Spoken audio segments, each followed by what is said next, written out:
So welcome back to the afternoon section on day 2, and I have Nigel Moss here, who is an expert in serviced accommodation. He's built up a management company very, very quickly. He's been very successful at it. He's quite prominent on the serviced accommodation forums as a leading expert. So Nigel's just going to talk a little bit, and he's going to give us some of his wisdom from the other side. So myself included, all of us here, we might be looking at it from, say, taking on units and renting them out, etc., to guess. But he's done it from the opposite side, which is the management side. So tell us a little bit about it then, Nigel. Well, if I give you an overview briefly of where I've come from, and you'll see what I've done in that sort of last 3 years, as it were, from beginning of 2017. I've ran businesses for the last 20 plus years, online retail, various other things we've done through sort of tech businesses, set up an online taxi company right across the UK, an online locksmith company right across the UK. So I got out of all that business in end of 2015. Basically took a year off and decided I wanted to get into property. So it was back end of 2016 I did serviced accommodation, rent to rent. I'd literally left that course beginning of 2017. And within 2 weeks, I'd acquired through agents 25 units to do on a rent-to-rent basis within the 2 week period. So it had its problems, because we were literally taking these on straight away. We went live with 25 units, 10 in Reading in Berkshire and 15 in Stratford-upon-Avon. And it was about March of 2017 by the time we went live, after we'd furnished them and did everything we needed to do. So there was a mass rush to get all this sorted out. And then the reality hit when we opened the doors and went live, and it was just mayhem. There was basically me and my business partner. He was more a silent business partner. Jack Muggins here was the one doing all the work. So I was literally spending 7 days a week on the phone dealing with customers, taking payments, all the associated stuff that you don't even think about when you're taking on serviced accommodation. So it was a case of, right, very quickly we needed to find a way of systemising the whole thing. And trying to get me out of the business. So we brought my son in at that time, who's a bit of a tech wizard. He started working within the business. We started formulating systems and ways that it would all be straightforward. We could get, every time we got a query from a customer, I think it was, we sort of looked at it and thought, it's good talking to your customers, but we don't really want to talk to our customers. We want them to make the booking, enjoy the experience at the place they're coming to, go and do a review, end of. We want to try and get as much of that interaction with the customers off the phone as we possibly can. Let's do it by email, automated systems, whatever we need to do. So every time something went wrong or there was a problem with something, we put a fix in place. So very quickly over the years we built up these automated systems that we've now taken and transferred across to SABS. So the original business I was running with 25 units was Urban Chills, and I've got sort of both sides of the coin here because we had a lot of issues. So we had 10 units in one block in Reading, and we had them operating for a good 18 months. After about 18 months of turning over, we turned over somewhere close to about £1 million worth of bookings between the 25 units.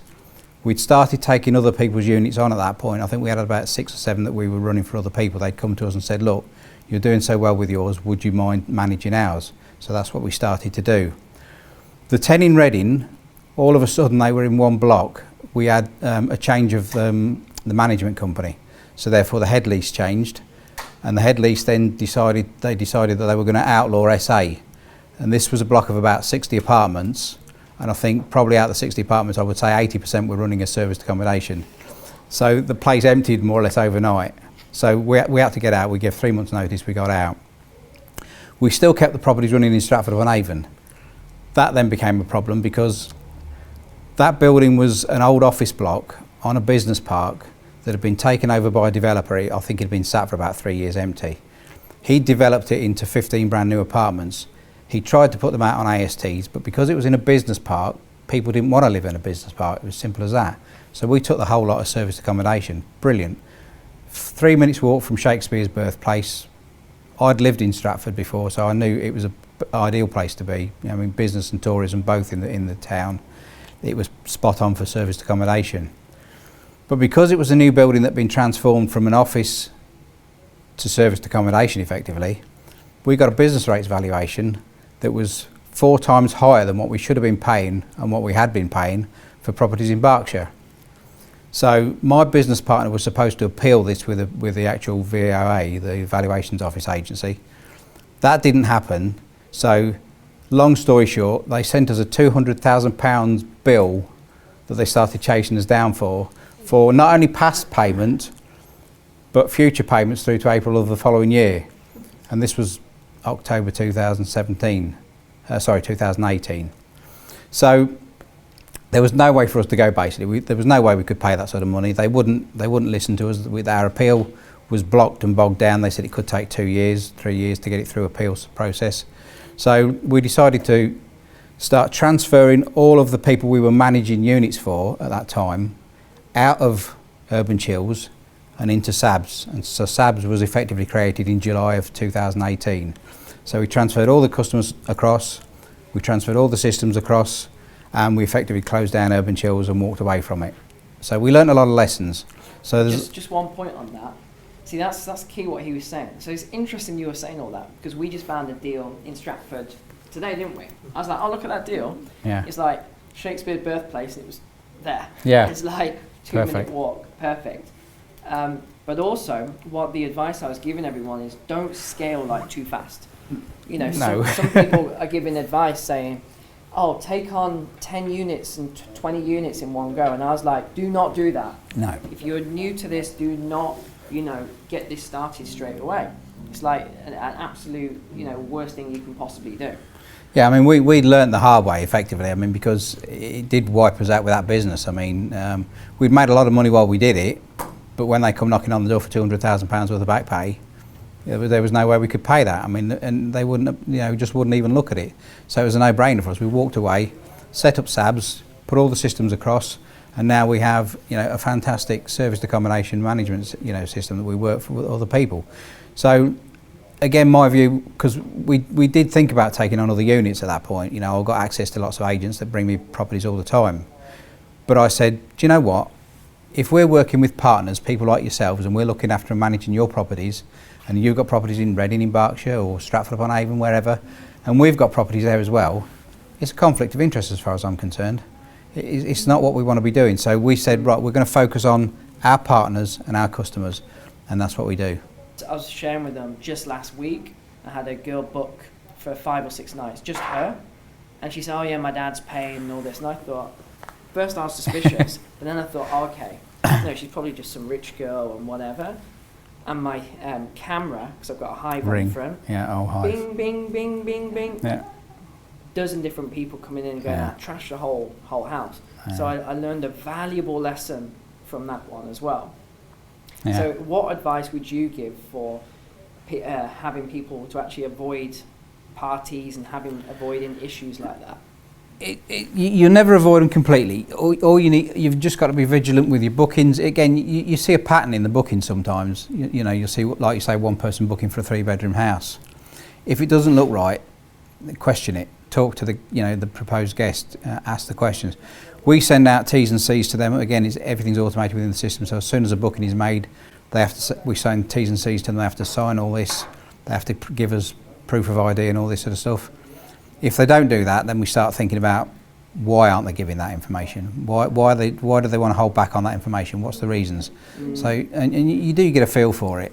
It's all about systemising everything. So if people come to us with units now and want us to manage them for them, we get them to fill out an online spreadsheet with as much information as we possibly can get from them, which helps us populate all the different OTAs. Because not only are we on sort of places like Booking.com, Expedia, and Airbnb, but we work with other smaller companies that then target small to medium enterprise companies. So we get them to fill out as much information as we can so we can populate the OTAs and get everything uploaded as soon as we possibly can for them and get the properties live earning money as quickly as we possibly can. So, and it needs photos uploading. And again, you get a lot of people, again, you've only got to look through places like Airbnb and Booking.com. You'll see the people have been around their apartments with a phone, taking photos, doing their own bits, and publishing up on there expecting to get bookings. It don't happen. Your window to the world, your shop window to the world, is your photographs that you've got on all the OTAs. It's as simple as that. People will book by your photos and descriptions alone, and a lot of them don't even look at descriptions. If the photos are crap, they won't be booking your apartment. Simple as that. So it's about dressing them, it's about staging them, it's about making them look something special. We basically take all the information that people like yourselves give us when you found a property. We'll appraise it, I'll personally appraise it for you to see if I think it will work or not. And I'll be blunt with you, I'll be honest with you. I'll say, I don't think that will work. Don't waste your money on it. So you've got that as well. And that's a free service. I do that. If people are determined and committed to come with us as a business, I will do that for free. There's other companies out there that charge £200 a time for an appraisal on a property, just to have a look at it and spend a couple of hours on it and then go back and say, no, it's rubbish, but it's cost you 200 quid for that privilege. So we don't do that. So then what we'll do is once you've committed to come with us, you give us all that information in the spreadsheet, you'll upload photos for us, and really from there, the only thing you've got to do is get your cleaning teams in place and your linen organisation sorted out. So whether you hire linen in or whether you purchase linen in, it depends on what you want to do personally, and again we can advise and guide on that going forward. But then we'll literally take all that information you've given us, we'll upload it onto the OTAs, we'll liaise with your cleaners on a regular basis. It's more or less hands off as far as you guys are concerned. We give you access to what we call our channel manager, which literally everything that you look about in the OTAs, I mean, are they familiar with channel managers? Yeah. I'm not teaching you to suck eggs. No. But channel manager we use is something called Tokeet, which you may be familiar with. That's why I recommended to them as well. Excellent, that's good that we're on the same page then. Now you use it for large scale as well? Yeah. Instead of Kigo? We started with Kigo. Yeah. Kigo were a bloody nightmare. They still are. Their systems were rubbish, the support was rubbish, everything about them, and they were so expensive. Yeah. We wanted to integrate websites, they couldn't do it at the time, there was lots and lots of issues. So we went across to Tokeet, and we've been with Tokeet ever since. Yeah. And that was from when we started in 2017. What about EVO?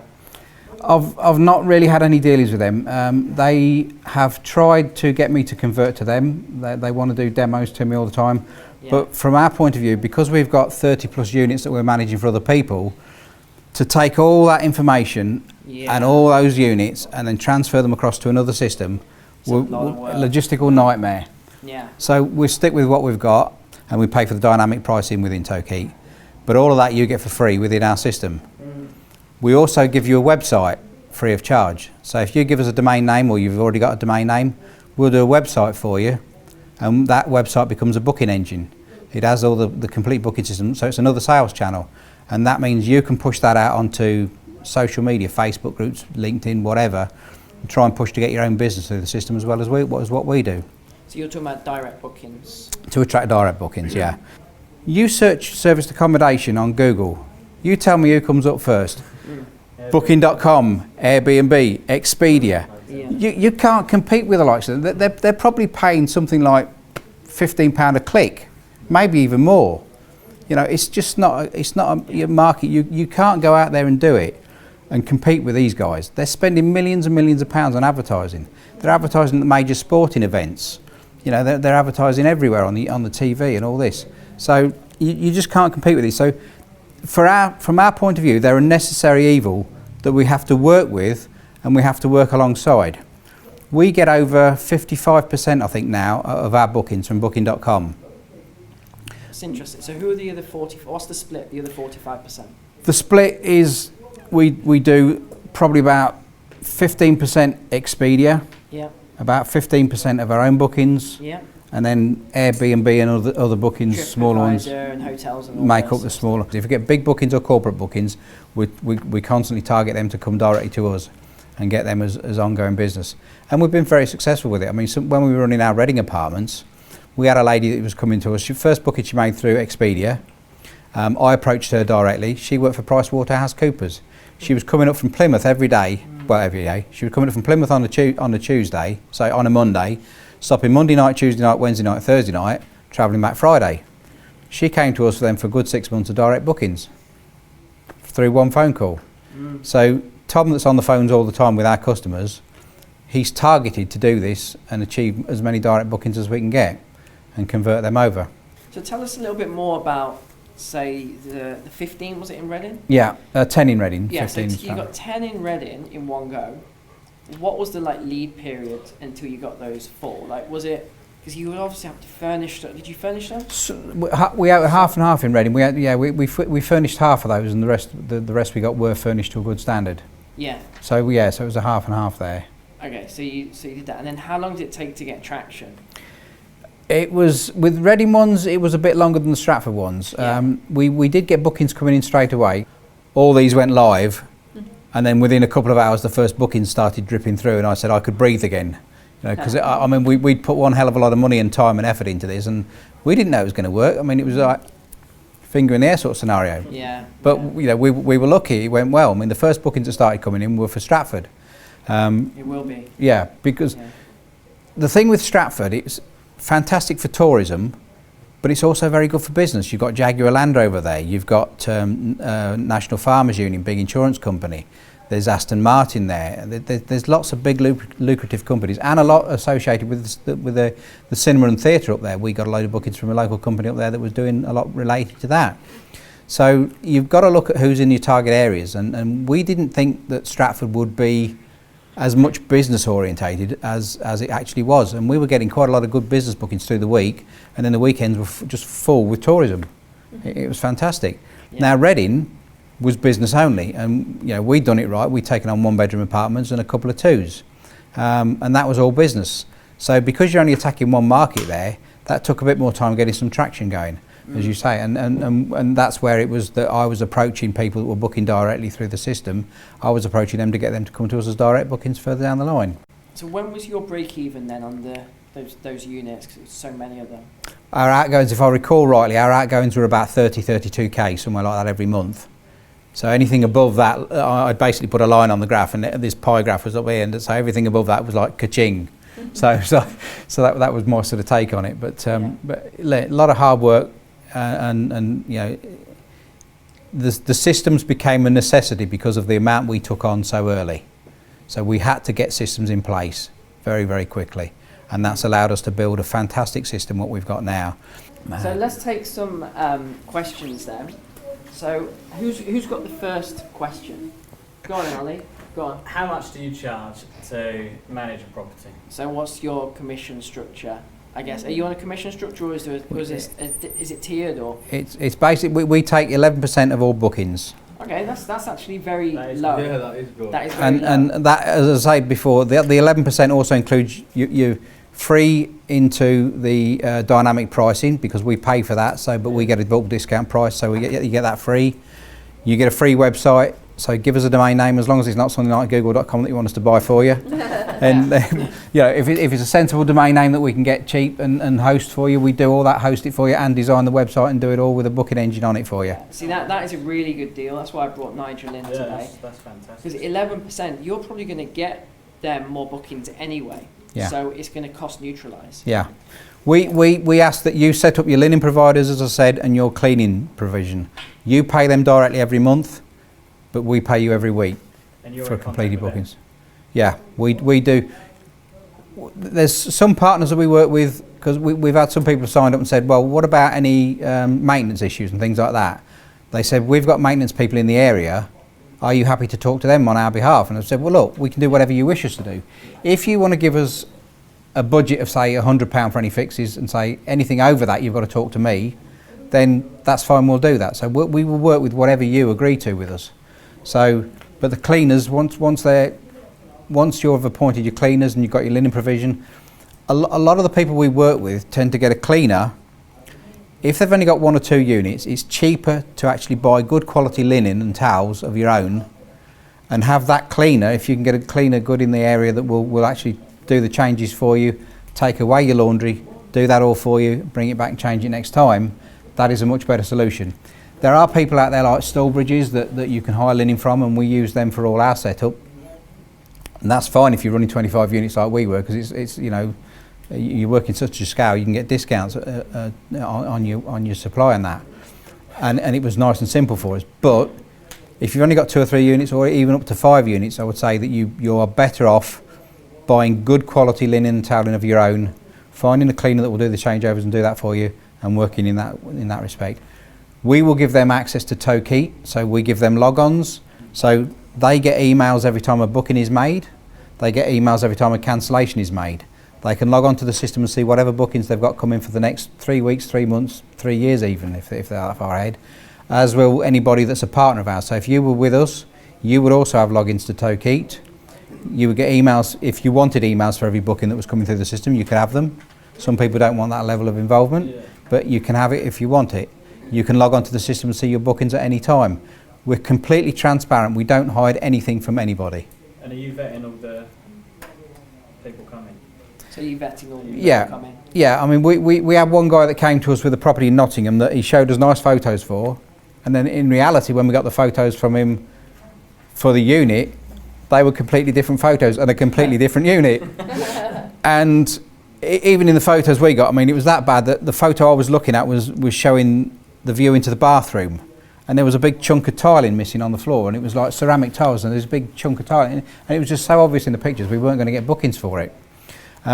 So we gave him the benefit of the doubt, and he stayed with us for a couple of weeks, and then I said to Tom, you're going to have to talk to Kenny. I said, he's going to have to go.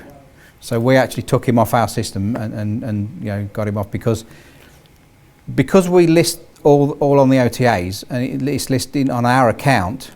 If we get bad reviews, it's not you guys that get bad reviews, it's us that get bad reviews. Okay, so you're listing them on your own. It goes on our accounts, On your SABS. so Okay. we can manage it that way. So what sort of occupancy rates are you averaging for the units then?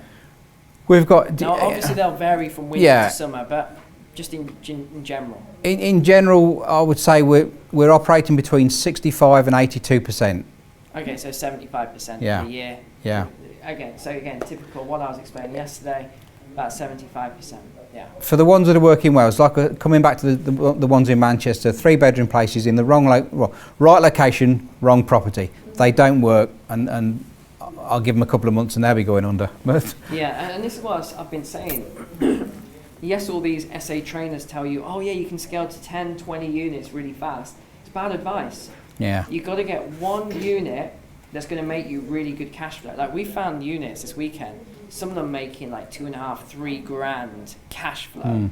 Like some of my units. Yeah. My best one does. He asked me. I said I wasn't going to tell him, but I might do say 4.5 grand Yeah. profit if I average it out every year on my best unit. Now, though units like that aren't easy to.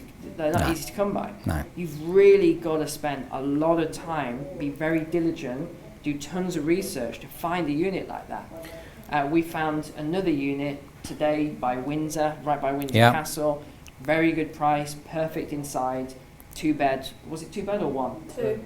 2-bed. So we know that'll be great for families as well. Legoland Windsor, you've got things. yeah, So we know that would be a good unit and make good cash flow. yeah, But then other people who I've given the feedback to found a property like, where's yours, like Edgbaston and Birmingham, things like that.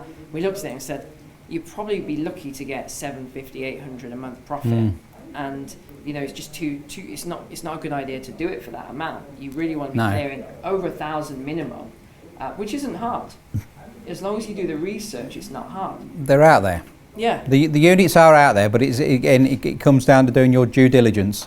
And if you're not sure what you're doing, you know, then talk to somebody like me or somebody like Neil that does know what they're doing, and get a second opinion on it. Never jump in with both feet and commit a load of money to it, because you'll get bitten in the bum, if you'll excuse my French. Yeah. Question?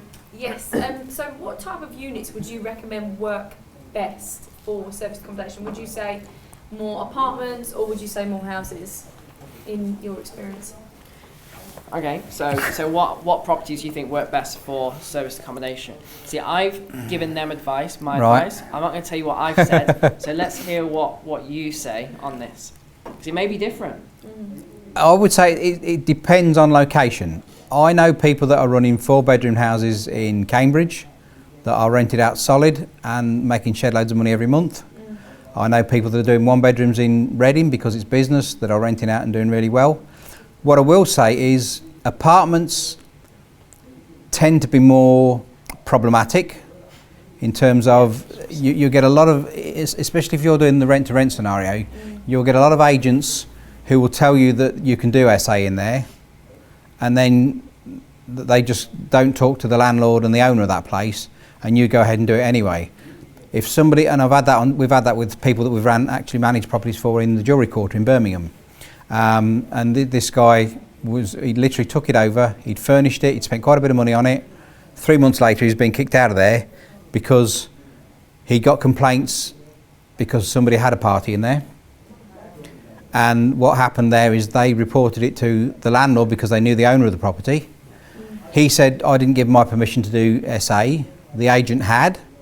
So again, there was this lack of communication there and lack of getting the agreements all lined up.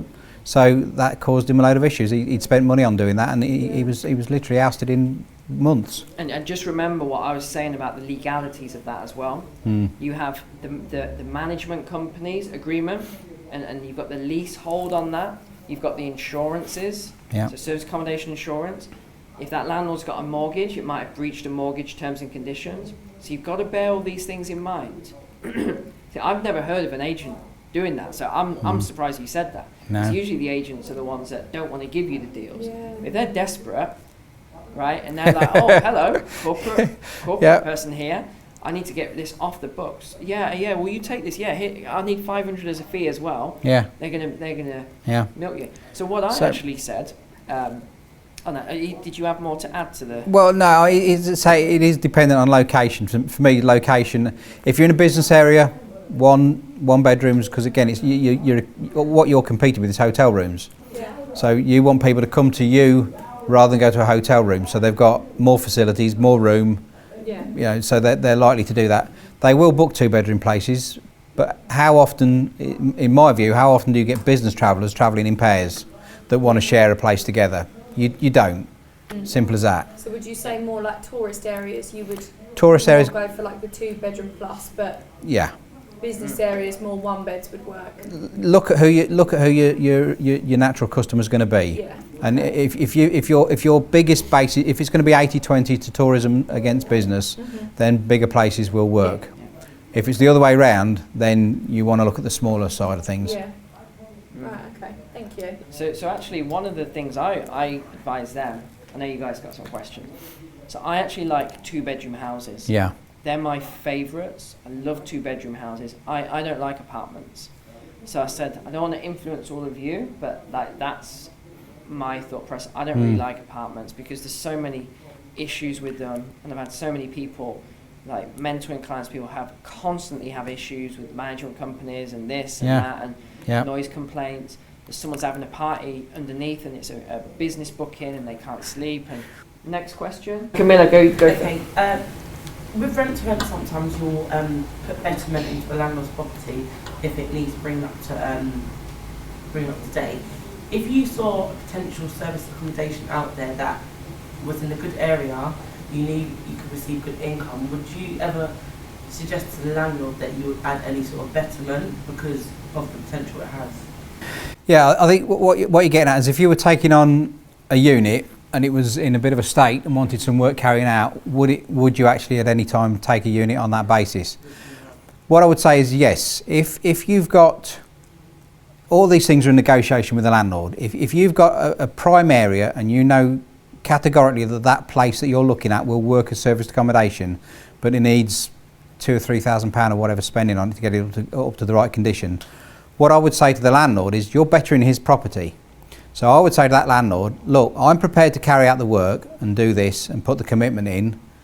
And if you go into a landlord, you can get, if I'm right, up to a 5-year deal because Well, 7 year. With agents you're tied to 3 years only. So you could do a longer term deal with a landlord, but you could say what I will do is on the rent payments I make to you, I will deduct from that. So say it's cost you £3,000 for the work that you've done. I will deduct that on the first 12 months payments, and then I will start paying you at the full agreed rate beyond that. He's got his property improved way beyond what it was. You've done the work for him, it's easy for him. You've got the property you want to rent out and work with. Win-win for everybody. But they're all negotiations, so you've got to start somewhere with the landlord and see what they agree on. They might be happy to put the money out up front. They might not. They might not be in a position to put the money up front, which is why it's in the state it's in the first place. Yeah. So there's lots of questions you've got to ask. But yeah, I mean, if it's there and it would work for you, do it. Ollie? Nigel, you haven't got to answer this question, you probably get it a lot, but what are your best performing areas year round? What are your best performing areas? If you want to answer that, you can decline if you don't want to. It's no, honestly, it's hard to say because we've got a variety of properties. We've got rooms in a hotel, effectively, in Daventry, that is targeted at contractors, and they're full all year round. Well, more or less all year round. They're regularly booked out, and they charge £40–50 a night for these places. They are very basic and very limited, and they do really well. Then we've got the ones in Manchester I talked about that are high class properties, perfect location, too many bedrooms, so they're not renting out and they're not doing enough. We've got others in areas like Bracknell, because Bracknell in Berkshire has undergone a recent refurb to the town centre. They've had a massive sort of build out there and improved things immensely from what it used to be.